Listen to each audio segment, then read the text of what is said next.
Day one of the 12th edition of the President's Cup from Liberty National, Jersey City, New Jersey. Ricky Fowler out quickly. Ian Forsham's play alongside Justin Thomas. Go ahead, Ricky. Do that. They steamrolled Matsuyama and Schwartzel 6-4. This is the first match out. Big Mark Leishman, twice a winner on tour this year. Here he is at number 9. As good as you can do. Just like I said. What a touch this is. The big Aussie for Eagle. Go ahead. Give me a hug. I need a hug. So the Internationals trying to mount a comeback. They look good. Leishman Day were 1 up with 2 to go, but they lost 17. And we're on the verge of losing 18. Mickelson actually missed a putt to win the full point. That match is halved. It's 3.5, 1.5 after the first day here at the President's Cup. Big news, Atlantic Beach, Florida on the web.com tour. Sam Saunders, that is for a 59.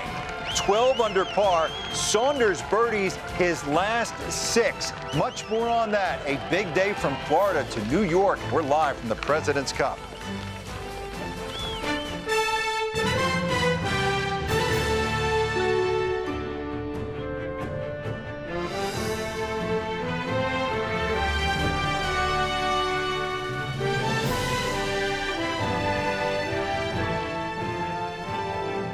Golf Central proudly presents live from the President's Cup. Presented by Citi and Alfa Romeo. Well, a beautiful and breezy day here in the metropolitan New York area. United States leading 3.5, 1.5. They've led after the first session 8 previous times. They have won all 8. Internationals tried to mount a late comeback, but that last match really crucial. It appeared as though Day and Leishman were going to get the full point, and it looked like the Americans were going to grab the full point. Instead, they settled for a half. Rich Lerner alongside Brandel Chambly and David Duval.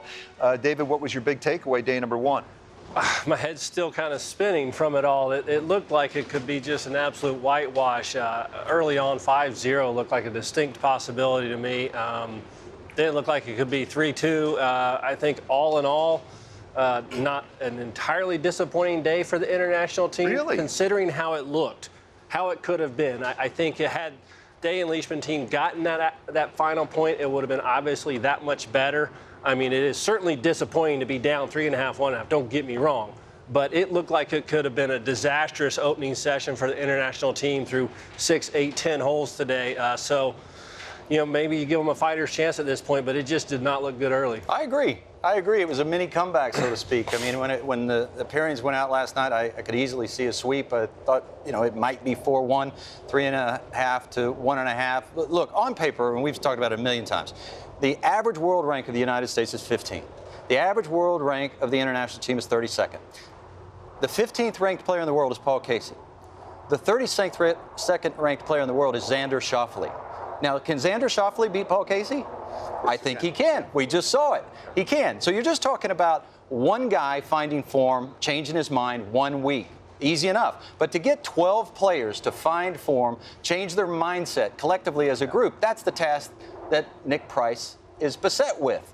It's almost impossible task to ask his team to beat the United States team. Would you feel differently had Mickelson made that putt? You wouldn't feel nearly as good about the internationals? No, not at all. Had Phil made that putt at the end, you'd have looked at it and thought, oh, goodness gracious, what's going on? Yeah. How about the considerable display of power on the first tee today? We had 3 former presidents out there greeting the players, and, I mean, it really was a scene. In this charged climate, nice to see President Clinton, President Bush, go get them, guys, and then President Obama. Last time we had 3 presidents on a golf course, you may remember 1995, Clinton, Bush, 41, and Ford. And so the players had opportunity to greet the presidents, and then the national anthem, sung by Darius Rucker. Hats off, hands on hearts. Excellent way to get this President's Cup underway, and here we go with match number 1. Thomas Fowler, Brandel, they appear to have really good chemistry. 2 young guys, a lot of energy. Well, of course, a lot of chemistry, a lot of talent. This is arguably the best around the world player around the greens there is anywhere. He's picked up where Seve picked up. He's picked up where Phil Mickelson picked up. And here's Matsuyama from the bunker. What happens here? Oh, just a really bad golf shot, frankly. Having to try to really nip it, fly it up over the hump to get it to stop, just doesn't hit it quite hard enough. And Schwartzel struggling here. Yeah, this was just a real surprise for me. Not that Schwartzel was struggling at all, but that he was out in the first matches. Besides Siwoo Kim, he was the most inaccurate driver on this team. It was just a strange pick for me and put him in a position to struggle, and he did. And it's a blowout at this point with the U.S. 4 up, 12th hole, par 4, and Justin Thomas with a driver gets kind of a lucky bounce here. A little bit, but you know, an aggressive play and a good position there. Kind of kicks straight when it could have kicked right. Feeds up to just off of the side green, pin high. They make the birdie to win the hole and just roll through to a victory. David said last night he thought Matsuyama had to play great for the internationals to have a chance. Did not happen. U.S. on the board quickly. Well, we know each other's games very well. We came here and played a month ago together, and we didn't play Elton Shot, but at least got to see the course together. It was JT's first time. I'd been here for the playoffs back in 13, but you know, a day like today was just making sure you didn't end up in a spot that you couldn't get the ball up and down or were going to have a tough shot. There were some hard shots out there, but I feel like we did a good job of stepping up and hitting a good shot when we needed to. JT made a lot of good par-saving putts when we needed them. Kept it fairly simple. It was not an easy day out there. It was a lot of fun. I mean, I know I'd take my man right here against about anybody in the world who wants us, and I think we proved that today, and we're excited to go get as many points as we can the rest of the week, no matter how many it is. Justin Thomas, very first match in international team play, he's a winner. How about Patrick Reed, Jordan Spieth, formidable duo against the rookie Siwoo Kim and Emiliano Grillo. Oh, it's just the right recipe to win match play. He's just got a dash of in-your-faceness to him, and you see it every time he plays, every time he swings in these. He's just wonderful to watch. And this, well, it's just a gorgeous shot. That's from 308 yards. Very narrow gap there. Say that again? 308 yards, and that looked like 4-wood to me of some sort. Incredible golf shot. Reed and Spieth 1 up. Now Kim on the 5th hole. Well, you can see kind of a hold-on flip a little bit at the bottom there. Just a poor golf shot. Just the mistakes you cannot make in these matches. They'd go 2 down. You love putters in match play, don't you, Brandel? This guy is a putter. Well, the whole U.S. team really is just brilliant on the greens. Hardly anybody better in the world from this distance than Jordan Spieth. Really no surprise, you know, to see him make 2 or 3 of those a day. It really is no surprise. We've seen it for 3 years now. We'll continue to watch it. Spieth and Reed 3 up, now 4 up here at the 14th hole. Just going to show some more brilliance around the green here. Pop it up in the air. Feed it out. Come on, give it to him. How's that not go in? What a golf shot. And Siwoo had missed putts at 1 and 2 and 7, and then here from about 3.5 feet. You're probably not going to see Siwoo Kim and Emiliano Grillo together again. Reed and Spieth, tough to beat. An impressive victory for this duo. Something that they are used to doing is winning when they play together. You guys were 4 up on the front 9. Your opponents made a quick run back at you and turned it to 2. How were you able to eventually close this match out, in your opinion? We had a nice flip on 11. I mean, we were in trouble. We could have made our 3rd bogey in 4 holes with a birdie in there, which was unlike the rest of the match. We were playing pretty solid golf, and then you know, I dropped a bomb on 11, and then they missed their par putt, and it went from potentially being 1 up to being 3 up. And then Patrick hit an awesome chip which was a lot harder than it looked on the 12th, the drivable hole, and we stole one there. So we were really solid on the greens. We didn't make many mistakes from inside of 10 feet, and in this wind, that was the key. Interesting that Jordan brought up the wind. Considering how familiar you guys are with each other's game, do these tougher conditions, was that an advantage for you guys, considering you're playing against two rookies? Yeah, I would think so. You know, when it's windy like this, with how comfortable we are around the greens and, you know, on the greens, it just seemed like if we got ourselves in a bad spot, we were able to figure out how to get it up and down and save par. And, you know, it's just kind of one of those things in match play, especially with it windy in conditions like this. Everyone thinks you need a lot of birdies to win, but when you're playing ultra shot and it's blowing like this, pars get it done. And, you know, we hit the ball pretty well as a whole, but, you know, our short game's definitely shined for us today. Couple of tough customers right there. They are 6-1-2 as a duo in Presidents and Ryder Cups combined. Now, Kuchar, Dustin Johnson against Adam Scott and Jonathan Vegas. And pick it up. The U.S. is 1 down, 7th hole, par 3. DJ, second shot. And not the best part of his game, but you certainly wouldn't know it if you were out there watching him. Sort of short-sighted, but that was just beautiful to watch. Match from any angle. And match is all square at 16, the par 3. So you get another good look. The crowd goes bonkers, and that squared the match. And now we go to 16. Raise the roof. Go ahead. And here is Scott.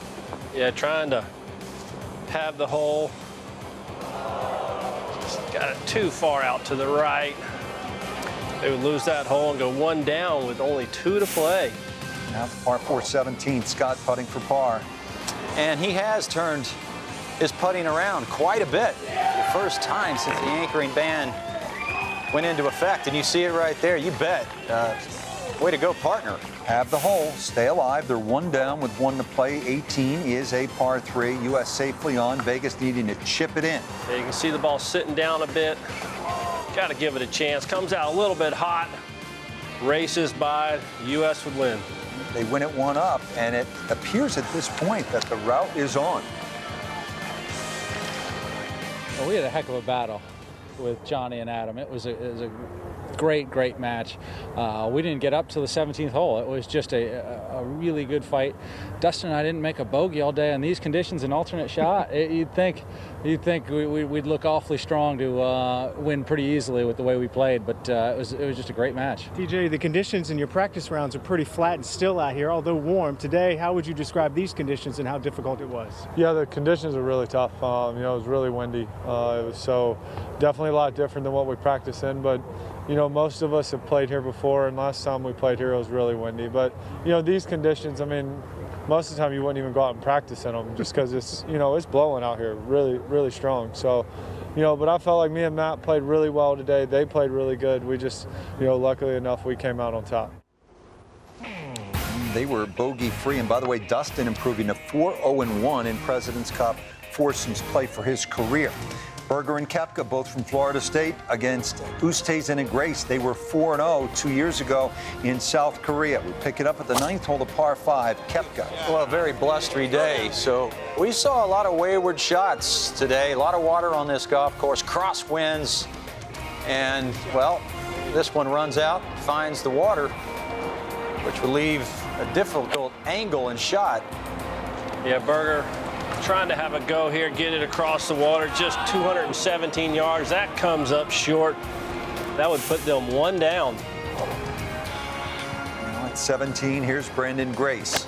And these two have just been nothing but brilliant and thrilling. They were 2 under par, alternate shot on the front 9. They struggled at the 10th, but made a run of birdies. Birdie at 13, a birdie at 15, and then after that beautiful iron shot set him up. Koepka, 3rd shot, needs to pitch it in here. Good effort, but Grace and Oosthuizen win it 3-1. They get that badly needed first full point for the international side.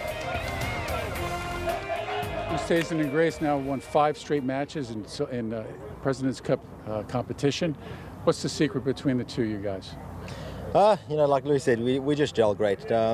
we get along great, and don't give each other too of a hard time out there when things get tough. But it's just the grind, especially on a day like today. It's somebody's going to make a mistake, and you're there to lift the other one up, and I think we do that great. Louis, how important was this one of the 5 wins, considering the way the match has played out for the international side today? Yeah, it didn't look good at the stage there, we sort of knew we need to do something.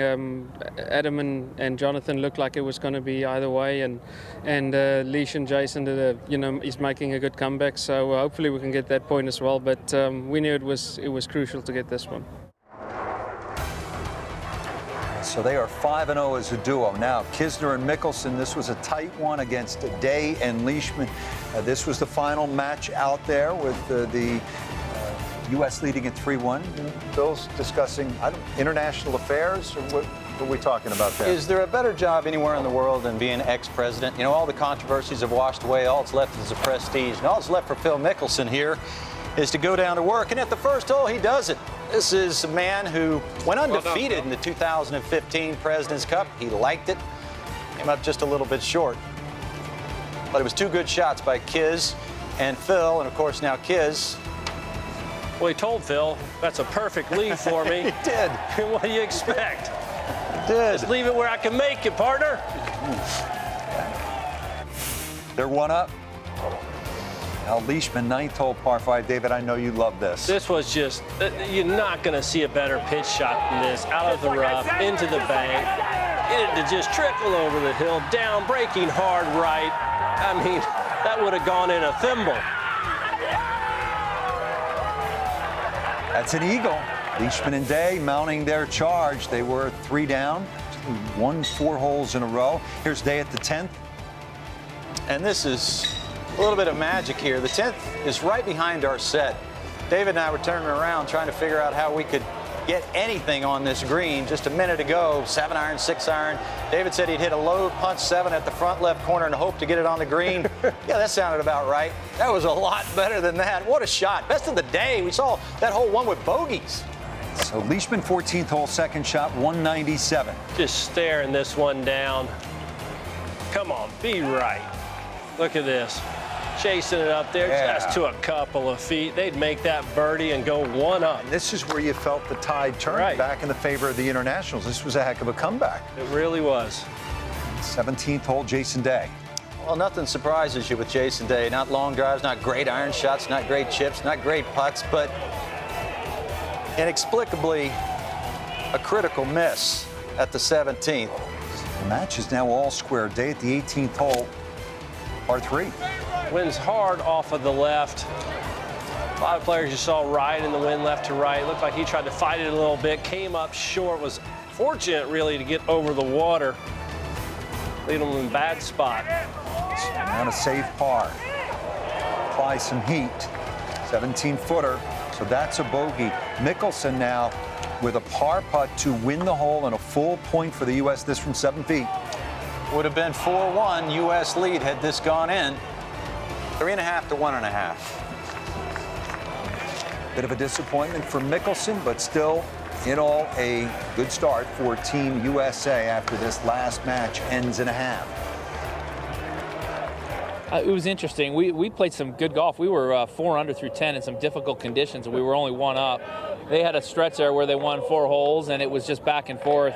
It's too bad we both bogeyed last hole, but because we had some good golf going today. Kevin, you said yesterday playing with Phil when the chips get down, he's such a great grinder. Do you feel like that was seen by him today, and did you have that as well, that mentality? Yeah, having him as my partner in my first President's Cup match is something I always remember. You know, he was the epitome of class and partner, and I just can't thank him enough. He carried me around all day.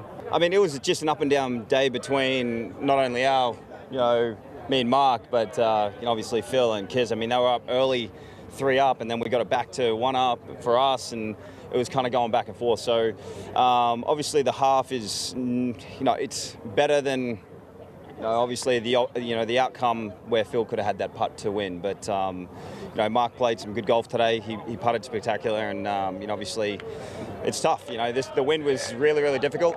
And it happened. So hopefully we just kind of pick ourselves up and get it going tomorrow. Leash, how would you describe how intense that match was? Yeah, very. You know, there towards the end, it's about as intense as it gets. You know, you got all your teammates there and all the American guys and matches on the line. You know, so you know, it's obviously disappointing, but like Jay said, you know, the half point is better than none. So it could be the half at the end of the week that's very important. So we're going to look at it that way.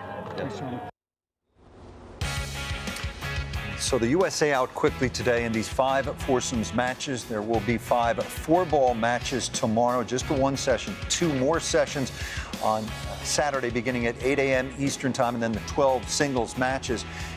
So Matsuyama just did not have it. Remember, he has not played well, didn't have a single top 20 throughout the playoffs. Vegas had some good moments today in his debut in the President's Cup. Siwoo Kim continuing to struggle. The Players' Champ, Grace Oosthuizen, like sort of the Olazabal and Ballesteros of this international side.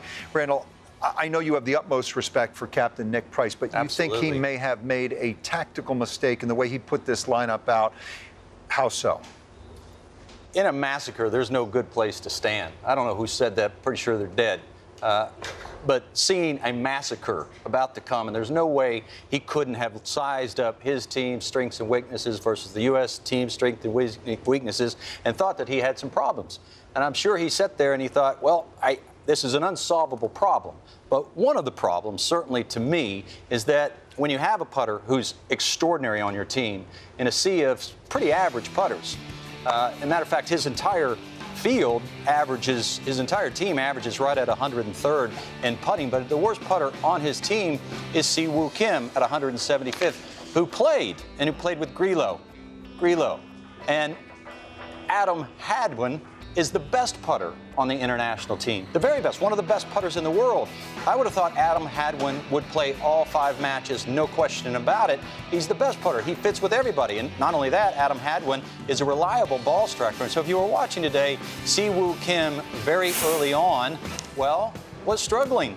And when you're struggling with your putting, there's nothing you want to see less than a lot of wind. Even the best putters struggle on windy days. That was at the first hole. This is at the second hole. And again, I'm well aware that Siwoo Kim won the Players' Championship this year. He did catch lightning in a bottle, but since then, he has done nothing but struggle.